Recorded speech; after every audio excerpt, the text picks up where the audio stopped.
Alright fuckers, today I'm going to give you guys the full picture. Everything I know about high ticket sales, how it works, how to get into it, and how to actually start making money from it. All in one video. No gatekeeping, no selling you a dream, just a real breakdown of what this is and how you're going to go from zero to making your first 10k a month online. But I'll be honest with you, I'll be completely upfront. This is going to be a long as fuck video, not because I want to, but realistically, if there's anything worth properly understanding, it's going to take longer than just 5 minutes. So if you actually want to get real results from a video like this, you're going to have to sit through the whole thing. So if you're here for just a quick fix, probably not the right video for you, just being honest. But if you're genuinely trying to figure out how to build something real, stick around, right? Grab something to write down notes, grab a fucking white monster, chuck in a couple zins. Sheep. Now let's fucking get straight into it. Now let me give you a bit of context for you guys who don't know who I am. My name's Huddy. I'm a 21-year-old from Australia. I dropped out of school at 16 years old. No plan, no backup. Just went straight into the trades and became a chippy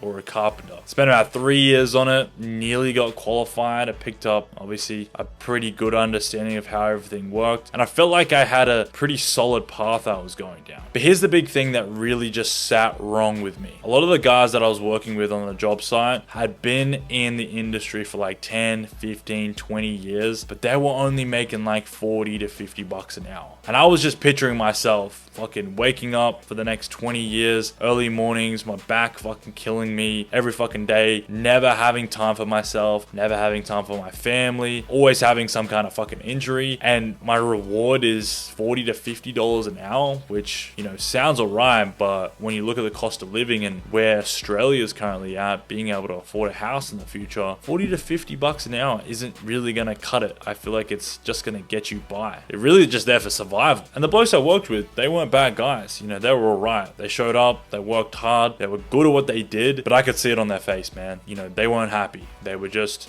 surviving, literally. And I kept thinking, where's this road gonna take me if I stay on it? Like, I just saw them and looked at, you know, the next 20 years ahead of what my life's probably going to look like. And personally, I couldn't get on board with that. Not because I thought I was better than them. I had the utmost respect for those guys. But I always had this thing where I wanted to just live more than just an average life. I wanted to actually be free, financially free, with my time, able to work wherever I wanted. I wanted to be able to look after my mom properly and just my family in general. My mom worked, you know, her whole life. I always wanted to be able to get to a point where I could give that back to her, you know, after all the sacrifices she made. And I wanted to be able to set up and provide a future for my future family without having, you know, money be a constant stress like it was for, you know, my family when we were growing up. And look, that's why I looked into online business in the first place. I spent a good year trying a bunch of different business models like SMA, drop shipping, day trading, the list goes on. But it wasn't until I came across high ticket sales that really changed things for me. But I won't lie, you know, it looked way too good to be true to, you know, start out with. But once I gave it a real crack, got some proper training, landed my first role, things fucking changed completely for me. High ticket sales is directly how I got into the online business space. It taught me why people buy, how businesses are built, how to communicate properly, and those skills were what eventually led me to build and scale my own offer and my own agency. And that's what's been able to put me in the position where I can make up to $50,000 a month completely profit. And overall, I've been able to make over $500,000 Australian dollars online. And it genuinely all traces back from just learning this skill initially. And look, I'm not saying that at all to brag or to rub it in anyone's face. I'm just saying it to help you understand the ceiling and how much potential and money there really is in just learning this skill. Because this is more than just replacing, you know, a normal wage or a normal salary.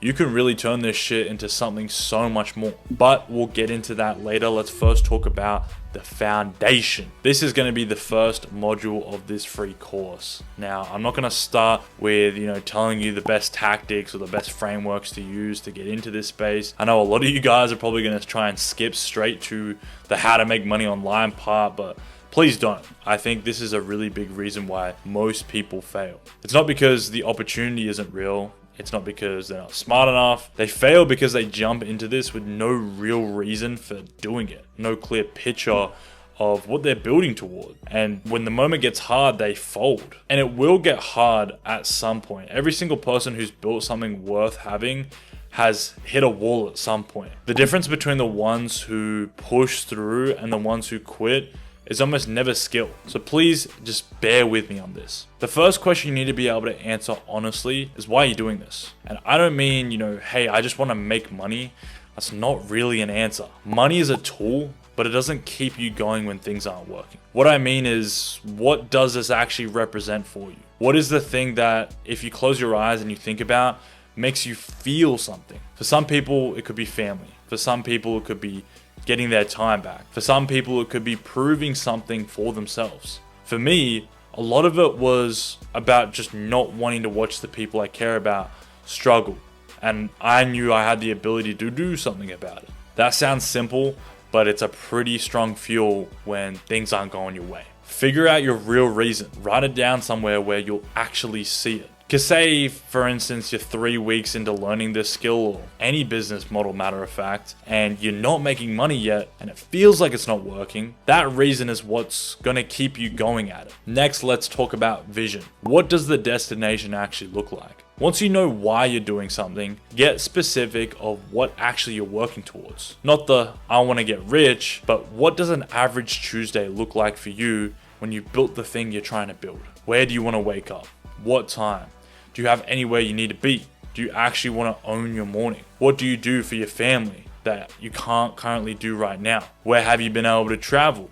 What does your week actually look like? The more specific that picture is, the more useful it is, because a vague goal basically is no goal at all. The clearer the target, the easier it is to shoot. I used to think about this stuff constantly when I was on the tools. What did it actually feel like to not have to set an alarm? What I'd say to my mom the first time I could actually do something, significant for her. It felt far away at the time, but I kept coming back to it. And eventually it stopped feeling like a fantasy and started feeling more like something was actually going to happen. And that shift matters. Goals and how to actually hit them. Here's the thing about goals that most people get wrong. They set one massive target, look how far away it is, feel overwhelmed, and eventually just stop looking at it altogether. The way around that is simple. You just got to break it down. Every big goal is really just a bunch of smaller goals stacked upon each other. And small goals are actually achievable. Small wins build confidence. And real confidence is what keeps the whole thing moving. So if your goal is 10K a month, okay, well, what needs to happen before that? You need to be in a closing role. Before that, you need to land a setting role. Before that, you need to understand the framework. Before understanding the framework, you need to understand what the skill actually is. And before that, you need to understand whether you're going to decide to fully commit to this or not. But that's only 5 steps, not one impossible leap. 5 steps, each of which is doable on its own. Work through them in order, and then the big goal will happen as a byproduct. Next, let's talk about becoming the person you need to become. This one's a little bit more personal, but it's worth saying. The results you want are held by a version of you that operates differently to the current version. It's not like drastic change, but it's a lot different to where you currently are. Think about what that version of yourself that's making 10K a month actually looks like. What does his days look like? How does he start the morning? What does he not waste his time on? And then start closing that gap. Not overnight, just gradually. Every time you make a decision that version of you would make, you're one step closer to actually becoming the person. I know this sounds a bit weird or corny or whatever, but it's genuinely the most practical thing I can say. Your habits and your daily decisions create your results over time. It's not complicated,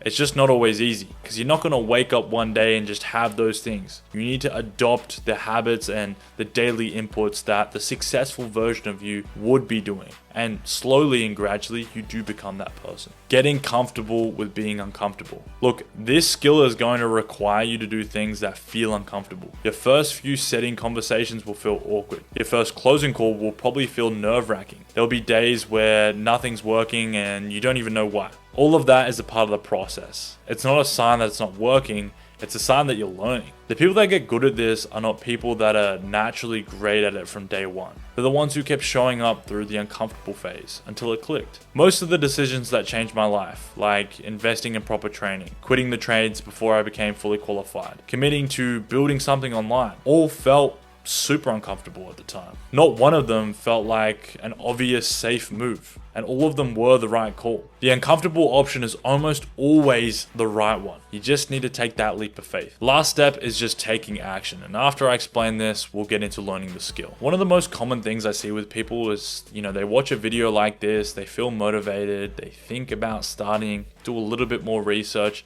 think about it some more, but never actually start. Please, for the love of God, do not do that. Don't be one of those people. You do not need to feel ready. You do not need to know everything before you begin. Readiness is a feeling that comes from taking action, not from preparing to take it. You learn this skill by doing it, not thinking about doing it. After this video, please do one thing. Apply for a role, reach out to someone in the space, set up a profile, start a conversation, something concrete, because the first step is always the hardest one. Once you've taken it, the next one's always easier. The foundation is your purpose, your vision, your goals, and the daily habits that bridge the gap between where you are now and where you want to be. Get this right and everything after is going to become a lot more straightforward. Module 2.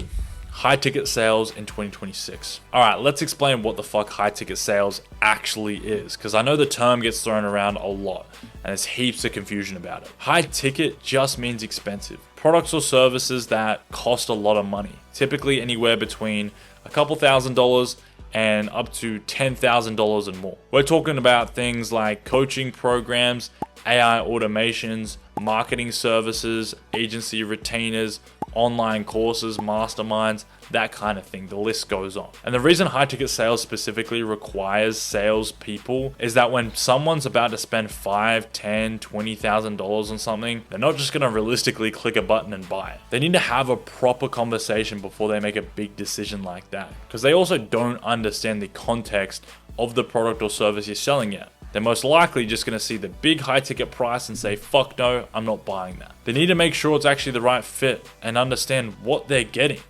Get their questions answered. That conversation is the sale, and that's where you come in. Your job as a sales rep in this space, whether you're setting appointments or closing deals, is to be the person that handles those conversations well. That's it. It's a conversation skill. And like any skill, it's learnable. Now, why 2026 is a good time to get into this? Quite a few things are happening right now that makes this a skill particularly smart to develop. The online coaching and education space has fucking exploded. There are thousands of coaches, consultants, course creators, agencies, SMMAs, AI agencies that are doing serious fucking business online. And almost all of them need people who can handle their sales. Setting appointments, taking calls, closing deals. The demand for good remote salespeople is genuinely high right now. And the supply of people who are actually trained and reliable hasn't kept up. That gap is the opportunity. Businesses are actively looking for setters and closers. If you can show up professional, trained, and consistent, you are walking into a job market that wants you. The other thing that's worth talking about is the AI conversation. A lot of jobs are getting eaten away by automation right now. Sales is one of the industries where it hasn't happened yet, and I don't think will happen anytime soon, because the whole point of high ticket sales is that a human is actually helping another human make a significant decision. And that requires real emotional intelligence and real conversation. And AI is not closing a $20,000 coaching program the same way a skilled human could. So it's in demand, it's well paid, it's remote, and it's pretty safe from automation. That's a pretty good combination. Now, let me explain why I think it's a good fit for tradies or just school dropouts. I'll be a bit biased here because of my background, but honestly, people who come from the trades or from any type of manual labor tend to do really well in this. Think about what you actually do on a site every day. You're talking to people constantly. Clients, foremen, subbies, apprentices. You're explaining things, troubleshooting, managing expectations, dealing with problems, and that's literally all just communication. And communication is literally the core of sales. On top of that, tradies tend to have a solid work ethic and a pretty low tolerance for excuses. Both those things are extremely useful when you're building a new skill from complete scratch. You are not behind. You are not at a disadvantage. You just haven't had the platform to use what you already have. Now, how does this compare to other ways of making money online? because I'm sure you guys have looked at a bunch of different options. Drop shipping, crypto, SMMA, affiliate marketing, so on and so forth. All business models work, but here's the honest comparison for someone starting with zero capital and zero existing audience. Like with dropshipping, you need money to test ads, your margins are pretty thin, the competition is fucked, and most people spend months burning through cash before seeing much of a return. Now with something like crypto, it's all speculative, right? You can make a fuck ton of money, but you can also lose a bunch too. I wouldn't consider that a skill-based income. And in terms of something like SMMA, you're trying to sell a service to businesses without having any results to show for it. Getting that first client is legitimately difficult when you're starting cold. Plus with SMMA, there's just so many skills you need to have down pat before being able to start a business. And funnily enough, one of those is high ticket sales. But with something like high ticket sales, all you need to do is get hired, work with a business that's gonna pay you to sell for them. You're going to develop a skill inside a running operation. You also get paid while you're learning, and you build a track record that only opens more doors over time. For someone starting from nothing, this is the most practical path to make real money in the shortest time frame. And that's not me trying to overhype it. That's just what it genuinely looks like when you do an honest comparison. Module 3, appointment setting. What an appointment setter actually does. So there are two roles in high ticket sales: a setter and a closer. We cover both. Most people start as a setter, and there's a really good reason for that. The setter's job is pretty simple on the surface. Someone reaches out to a business expressing interest in what they offer. You pick up that conversation, ask a few questions to figure out if they're a genuine fit, and if they are, you book them onto a call with the sales team. That's the job. You're doing it over DM or text or just simply messaging them. You're not on calls, you're not closing deals, you're not qualifying leads and putting them on the calendar. And what makes this a good entry point is that it's low pressure to start with. You're not being thrown in a live sales call from day one. You're having text conversations, building your understanding of how the conversations flow, learning the offer, getting comfortable with the process, and you can do it around a full-time job because it doesn't require you to have availability at specific times in most cases. Now, why do businesses need this in the first place? Well, here's the thing that makes setting a genuinely valuable role and not just busy work. Every online business with some type of high ticket offer has inbound leads coming in. People messaging them, commenting on their posts, engaging with their content, and the business owner, who's also creating content, delivering their service, plus running the operations, can't personally respond to all of them. Not fast enough, not consistently enough to convert that interest into booked calls. Every message that goes unanswered, every lead that waits 2 days for a reply, every conversation that gets dropped, that's money gone. And on a high ticket offer, that's a lot of money per conversation. So when you step in and handle that properly, start responding quickly, qualifying well, booking people in consistently, you are directly making that business more money, which is exactly why they'll pay you to do it. What it looks like in practice. Let's say you're setting for a business coach who helps freelancers scale their income. Someone sees this post, it resonates, they send you a DM and you reply. You're not immediately pitching them. You're having a conversation. You ask about their situation, what they're currently doing, what's not working, what they're trying to get to. You figure out if the coach's offer is actually a fit for what they need. If it is, it's your job to get them genuinely keen around the idea of getting on a call and solve the practical question when they're free. You send the link, lock it in, and follow up to make sure they show up. It's a simple process, but done well and consistently, it fills the sales team's calendar with qualified people who are ready to buy and have a real conversation. And that's where the value is. Now, what can you get paid from this? Pay structures vary, but here are the main ones you'll come across. You either get a base retainer, a fixed weekly or monthly amount that'll give you income stability while you're getting started, or commission per booked call. You'll get a flat fee for every qualified call you put on the calendar. Commission on close, you'll take a percentage of the deal value when the call booked turns into a sale. For instance, on a $10,000 offer at 5% commissions, that's $500 for just booking in the conversation. Or you could be a hybrid setter. You'll get base plus commissions, which is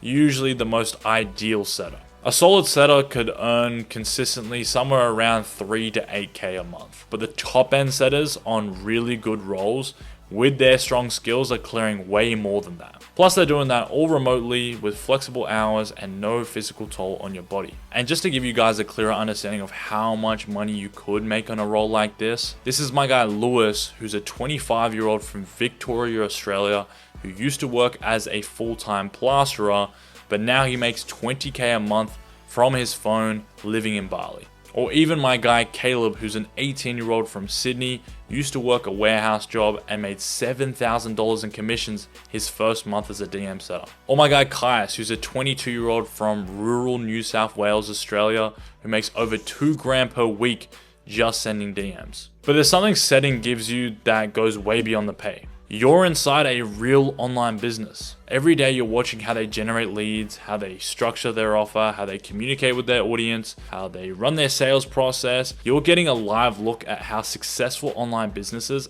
actually operate from the inside for completely free while you're getting paid. And with that knowledge, that eventually helped me build and scale my own offer, because I'd already seen multiple businesses run at scale from the inside. I understood what worked, and that's what made me ready to build my own business. I was no longer guessing, I was predictably scaling. Module 4, remote closing. What a closer actually does. Closing is the next step up. You're now on the actual sales calls, the ones that were booked in by the setter. And your job is to have a proper conversation with that person, figure out their situation, and see if the offer fits, and help them make a decision. But I want to clear something up about what closing actually looks like, because there's a version of it in people's heads that make them think it's all pressure, manipulation, and being super salesy and sleazy. But that's genuinely not what this is.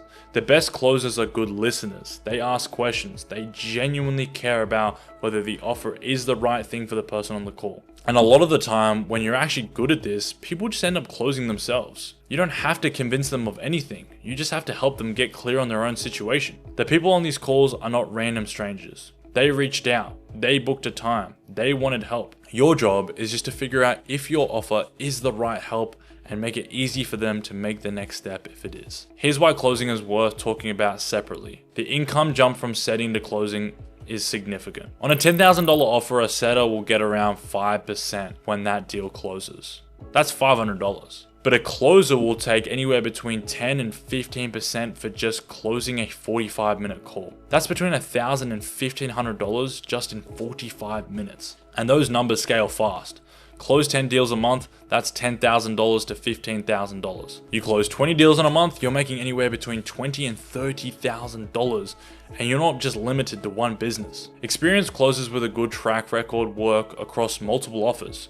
Your income becomes a function of your skill and your call volume, which is both under your control. When I made the jump from setting to closing, my income changed pretty dramatically in a short space of time. Not because I was some natural salesperson, but because I had done the work in setting and I understood how to take the conversation. And by the time I was closing, I'd already had a solid feel for how people think and what they need to hear to feel comfortable in making a decision. Now, what actually makes someone good at this? Honestly, it's just curiosity. The closers who make good money long term are genuinely curious about the person on the other end of the call. They ask follow-up questions. They actually listen to the answers instead of waiting for a gap to pitch into. They're comfortable sitting in silence for a few seconds after asking something because they know the answer is coming and it's going to be useful. The closers who struggle are the ones who are in a rush to present. They gather barely enough information and then start pitching. Then the person on the other call can feel that. It feels pushy, and that creates resistance. Ask more than you talk, and that's genuinely most of it. Realistic numbers for a closer who's learned the skill properly and landed a decent role would be anywhere between $8,000 and $15,000 a month in their first few months. But more experienced closers that have been doing it for a year or more and build a strong track record of regularly doing $20,000, $30,000, $40,000 a month, sometimes even more. And compare that to any traditional job. You're making more than a doctor, more than a surgeon, more than anyone working a trade, because you are now being paid based on the value you provide, not the hours you put in. That is a fundamentally different relationship with money. And once you've experienced it, it's hard to go back to thinking about work any other way. Setting teaches you the market.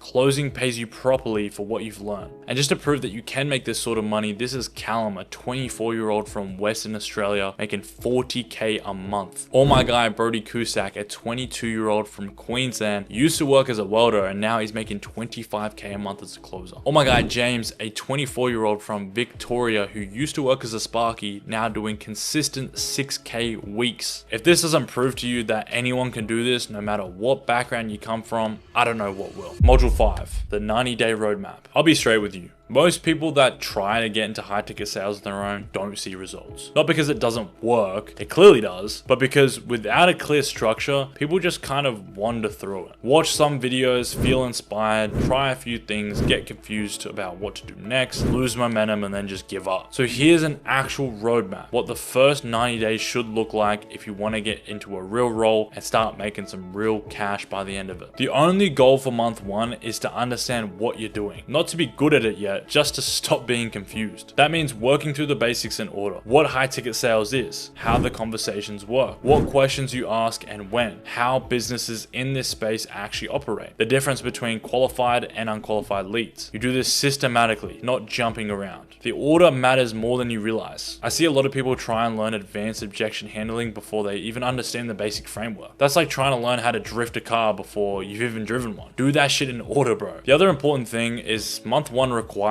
you to have someone to ask questions to, because there will be moments where some things just don't click and you need a quick answer to move forward. The difference between getting that answer in 10 minutes versus sitting there for 2 weeks losing momentum is massive. Figure out where you're getting wrong to get that support before you start, not after you're stuck. Month 2 is where a lot of people drop off, because this is where you need to stop being passive. Stop just watching and reading and start actually being active. You learn sales by doing sales, not by thinking about it. Your first role play is going to feel awkward. That's normal. Your first real conversations are going to have moments where you fumble, and that's also normal. The awkwardness is learning. Every rep you put in, whether it goes well or not, is building the neutral pathways that eventually make this feel natural. Role plays are how you do this safely before you're in a real role. Practice the setting conversation with someone, get feedback, do it again, practice objection handling, practice how you introduce the idea of booking a call, get comfortable with the flow so by the time you're doing it for real, it's not your first time. Now month 3 is where you take what you've built and you put it to work. You're applying for roles, reaching out to businesses, getting through interviews, landing something and getting on with it. Some people do move through this faster. I've seen people land their first role around day 60 when they've really put in the effort. For others, sometimes it takes a bit longer, but 90 days of consistent effort with the right structure is a completely realistic time frame to go from knowing nothing to actually getting in a paid role. The critical thing about month 3 is not over preparing. There's a tendency to keep practicing and learning and preparing because it feels productive and safe. At some point you have to get in the game. The real learning happens in real conversations. Month 3 is when you stop preparing and you start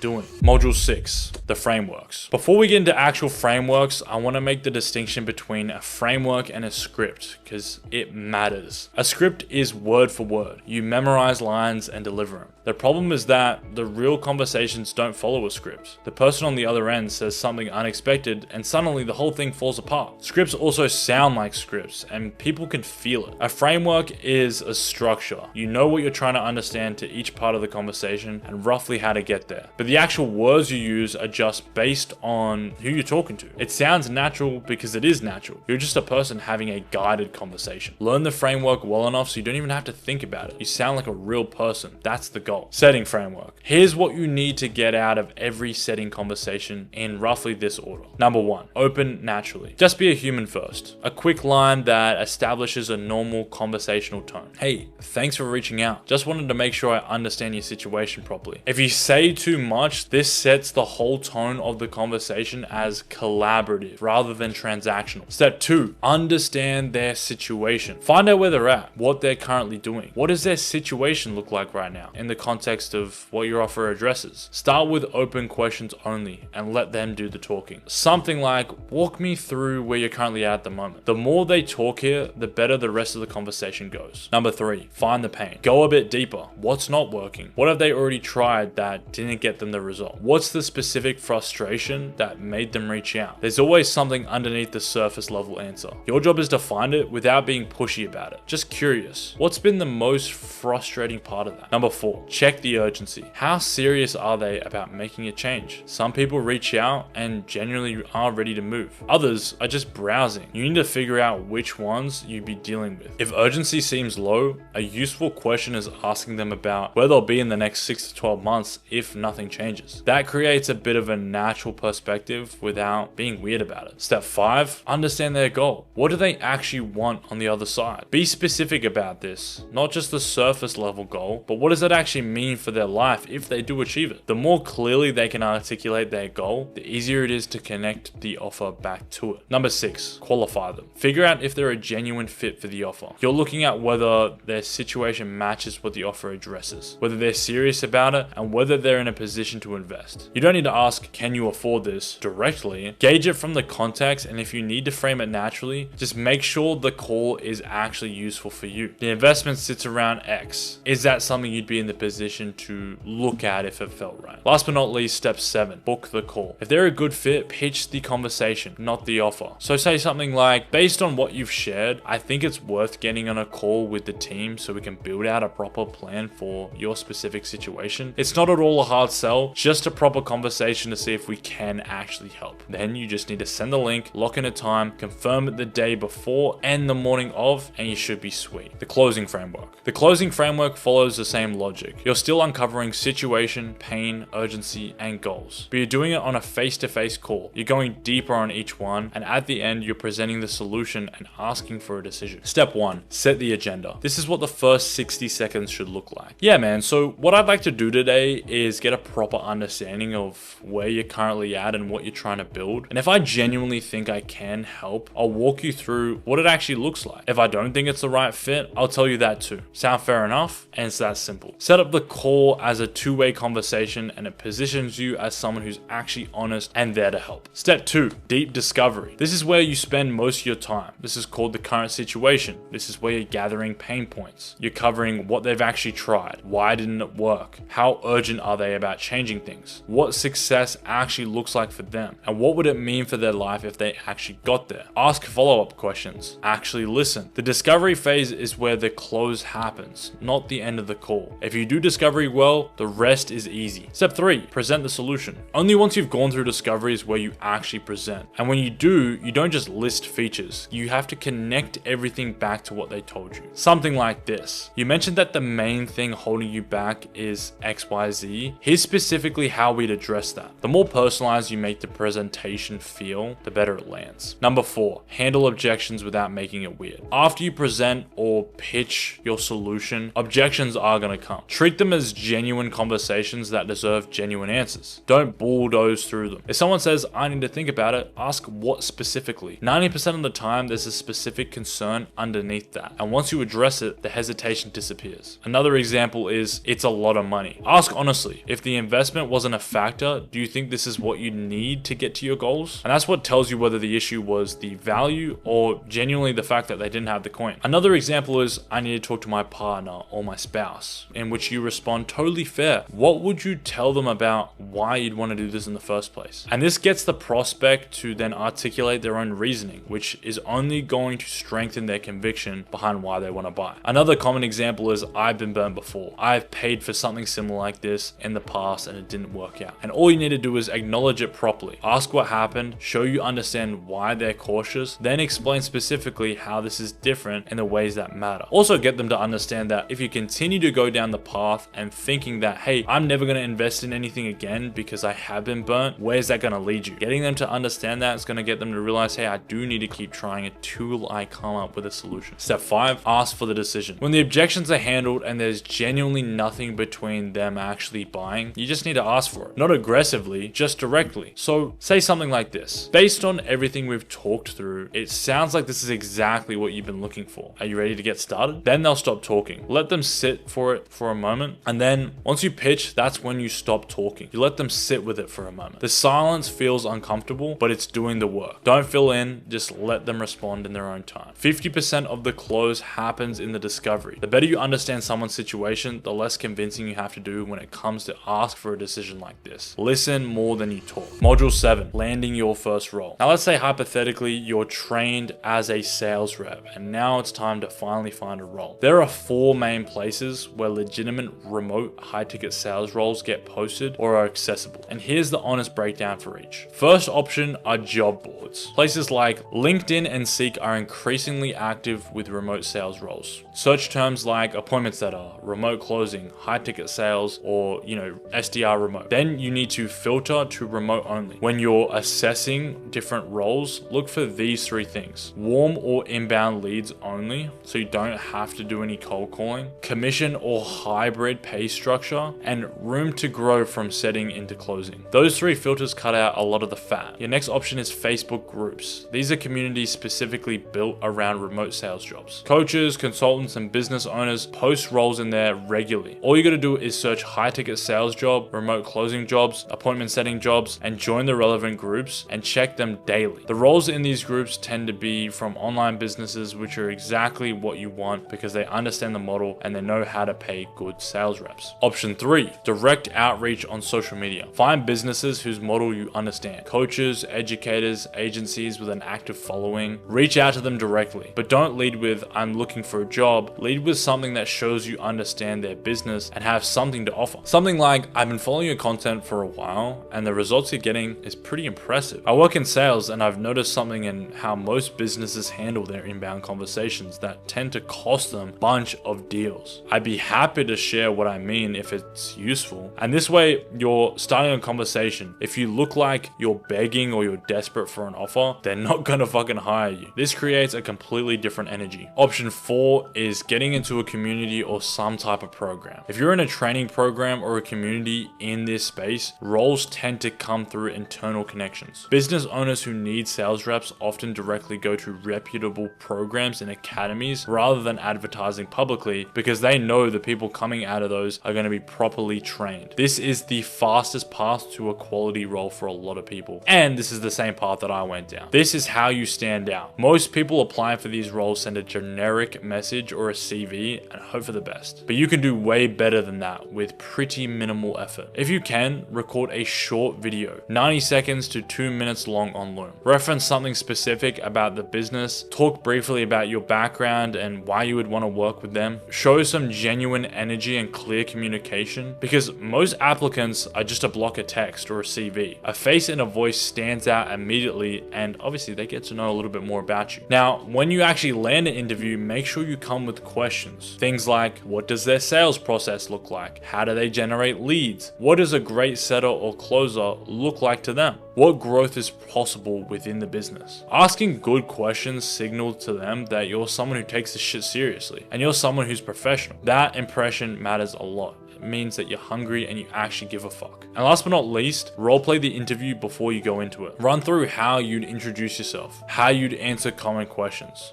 what you'd ask them. It sounds obvious, but most people don't do this and it fucking shows. Doing at least 50 solid outreach messages or applications per day for 2 weeks, following the value-led approach, that level of consistency is what's going to produce you a role. Not motivation, just putting in the reps and just smashing out as much volume as possible. Module 8, understanding marketing. Now look, this isn't something you need to act upon right now, but it's worth understanding because it makes you better at the role that you're in and what opens up everything further down the track. Marketing is how businesses get attention, how they get people to know they exist and eventually reach out. And for the online businesses you'll be working with, as a setter or a closer, understanding how they generate their leads only makes you noticeably better at your job. When you know how someone's found the business, what content they've been consuming, what problem the marketing was speaking to, you can meet them right where they are in the conversation. You actually understand their mindset before they even say anything. And that's a real edge. How online businesses get attention. There are 3 main ways. Organic content with posting reels, videos, stories, content that builds an audience over time without any paid advertising. Another way is actually running paid ads and paying content to be in front of a lot of people faster. And lastly, partnerships, collaborating with other people or brands that already have the audience that has the reach that you want. Most businesses use some combination of all 3, depending on where they're at. The ones with a bigger budget lean into paid. The ones building from scratch lead into organic. The established ones do both. Understanding this tells you why leads are warm and others are cold. A lead who's been watching someone's YouTube channel for 6 months and trusts them deeply is a very different conversation to someone who's clicked on an ad they've never seen before. Same business, very different lead quality. Now, why does this matter long term? Here's the reason why I'm mentioning this. When you're inside a business as a setter or a closer, you're watching a real marketing operation right in front of you. How they build their audience, how they create content, how they structure their funnel, how they convert attention into sales conversations. There's a live education in online business. When I eventually launched my own offer, I wasn't starting from zero knowledge. I watched multiple businesses do this from the inside. I knew what worked because I'd seen it work. That's genuinely a massive advantage when you're building something of your own. Most people who start businesses fail because they build something they can't even sell and don't understand how to market. You are going to have both of those problems solved before you even start. Module 9, where this leads. I want to give you the honest picture of where this skill leads because I think a lot of people who start this see the first level. There are 3. Level 1, replace your income. This is the first goal. Get to a point where you're making enough from remote sales to replace your income, replace your wage, your salary, whatever it is, just so you can get your feet off the ground. At this level, life just breathes a bit more. The constant financial pressure starts to ease. You stop making decisions out of desperation and start making them with a bit more space. And this is where you've proven to yourself that this shit actually works, and this is why I think level 1 is by far the most important. This is the 90-day target. 3 to 6 months of serious effort, that's all it takes. Level 2, own your own time. Once you've replaced your income and you've got some runs on the board, you start optimizing your time. This is where you get to choose when you work, where you work, and what your weeks look like. You can take a week and work from somewhere you've always wanted to go. You can structure your calendar so your mornings are yours. You can actually be present for the people in your life in a way that a 9 to 5 or a trade never allowed you to do that. For me, this was the level where being able to properly look after my mom became a real thing. Not just in my head, actually real. I had the time and the resources to do it, and that meant more to me than any type of income. Level 3, build your own business. This is the level where most people from our background, say like tradies or any type of traditional job, genuinely don't think it's possible for them. And then they get there and wonder why they didn't start sooner. At this level, you take the sales skills, the market knowledge, the network, and everything you've learned from being inside of other people's businesses, and you build something of your own offer, your own audience, your own income streams that aren't tied to a single role or a single employer. This is where I'm at, where I can make $50K a month. I've made over $500,000 in profit, and I'm building, not coasting. The ceiling from here is genuinely as high as you want to go because you are no longer trading time for money. You're now building leverage. None of that happens without starting with sales, without learning how to talk to people, understand what they need, and help them make confident decisions. Everything else I've built runs on that foundation. Level 1 equals replace your income, which takes 3 to 6 months. Level 2, where you own your own time, is the next 6 to 12 months. But level 3, where you build your own business, is over the course of the next year to 2 years. That's the progression. It's not a guarantee, it's what happens when you actually do the work. Alright,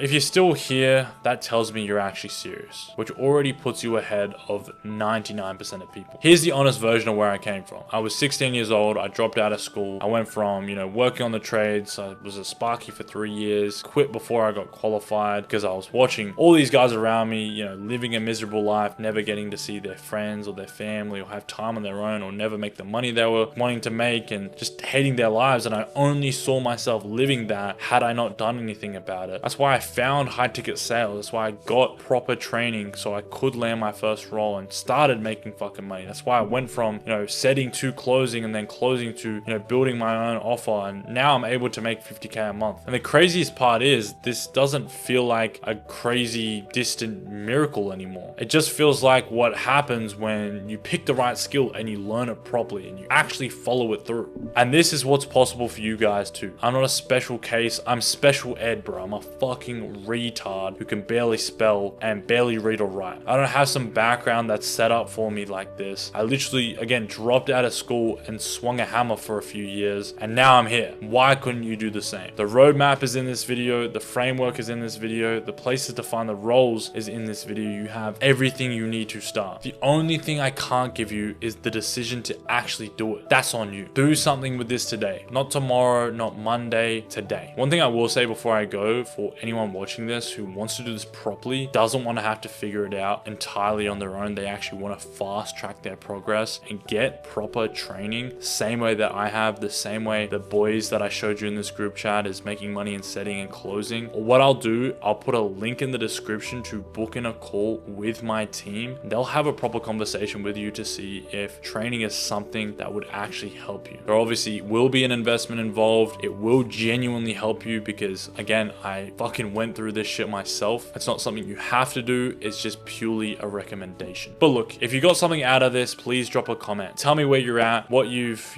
been able to understand, how this has helped you. And if you have any messages, I'll also put a link in the description to shoot me a DM on IG. That way I can get back to you as soon as possible. Thank you all for watching. Please, please, please do something with this information I've given you. It's literally nearly fucking 4 a.m. in the morning. But thank you guys. God bless.